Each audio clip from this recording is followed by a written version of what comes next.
Good morning everyone, this is Kosala, also known as Marventus, doing a couple of episodes of Marv's Point of View here, where I will be going into the macro skills that I have learned in the last couple of months of working in the Bronze League and actually climbing the ladder pretty successfully. I've managed to get my macro game up to a considerably better level than it was before, and there were a few specific things that made that so.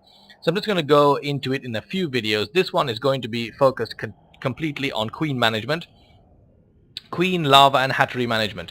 So let's pop out a queen, and then let's move him over here. Or her rather, let's get a drone out as well. And let's have that drone build us a second hatchery. Let's get a queen out here as well. Alright, now we've got a queen per hatchery. How do we manage the ongoing macroing of injecting lava on these two hatcheries? I will generally select all my hatcheries and put it under the 10 key.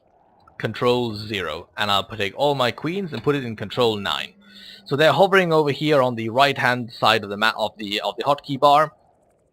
I always do the same hotkey choices, of course, in order to not confuse myself. Now, I've seen lots of people do different variations of this. Some people take all their queens and their hatcheries and then put it into one hotkey. I actually have no idea how people do that. It didn't seem to work out faster for me at all. So let's take a look at how injection now works. Now, generally, you're going to be spending your time in other parts of the map. In order to continuously inject and not miss your injections and not need to waste time coming back to your base all the time, you are going to use the minimap. So I hit the 9 hotkey to select my queens. The hotkey for spawning lava is V. I hit V once. I left click on the hatchery icon in the minimap, as you can see over here, big blue square. I left click on it, I hit V again, and I left click on the second hatchery. Now what happened? You'll notice that spawn lava happened on both of these hatcheries, but it was the nearest queen that was in that selection that you had before that did the spawning. And this is the nice thing about Starcraft, it actually does this very intelligently. If you have a lot of queens selected in this hotkey, as you generally will as you go forward in your macro game, it is the queen that is nearest that hatchery that is always going to birth the lava. So let's do that again. Click on the queen hotkey, hit the V key, left click on the hatchery, hit the V key again, left click on the hatchery, and then repeat for every single hatchery you've got, and it instantly births. So let's take a look at how this works. Here in the big screen you have the actual hatcheries and the queen. I'm going to use the minimap to do the birthing. So once again, clicking on the queens, V, left click in the minimap, and there it is. V once again, left click on the minimap, and there it is. So it does it very, very smoothly. This is very, very fast. You can do it all the time. You can do it in the middle of combat. You can do it whenever you want. It's an excellent way to keep up on your lava production. So there we have it, queens and hatcheries. Now, creep spread. At some point, you're going to need more queens. I will generally have 2 queens devoted to queen spreading. I generally find that 2 is sufficient, and I will generally put those on a separate hotkey than the ones that I used for birthing lava on the hatcheries. So, fastest way to do queen spread, or creep spread when the energy is up on the queens, hit the C key, hold down the shift key, and then just click. So the C key is the shortcut key for spawn creep tumor in case you haven't changed it. Hold down the shift key and then just click multiple times.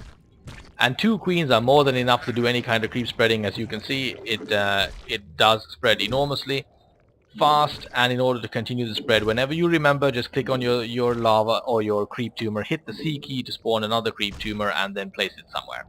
Very, very fast. Another good thing to have these auxiliary queens on their separate one rather than the ones that your lava birthing queens are on is for defense early on. So let's see, we get a couple of banshees out from our Terran player. Let's select them, and let's say your hatchery are now under attack. So you can see it coming because of your creep spread. This doesn't affect your macro at all. You hit the button, you press the V key, you macro away, and you grab your auxiliary queens and you come in again by hitting the shortcut key, and you take out those banshees. Nice and simple. Your macro game wasn't interrupted at all. Your creep spread doing what it's supposed to do. Your auxiliary queens are immediately in action because you hotkeyed them separate, a separate hotkey, and there you have it. Just those simple rules will be more than sufficient for you to get your macro game practiced and up and running throughout your adventures in bronze, silver, and gold leagues. So have lots of fun with that, and I will be back in a little bit with the second part of the series, where we will be taking an in-depth analysis of the Ice Fissure opening, the Spinishua opening, and what you need to do to make that work, because once again, that's been monstrously successful for me. Alright, and thank you for watching, everyone. See you all soon. Ta-ta.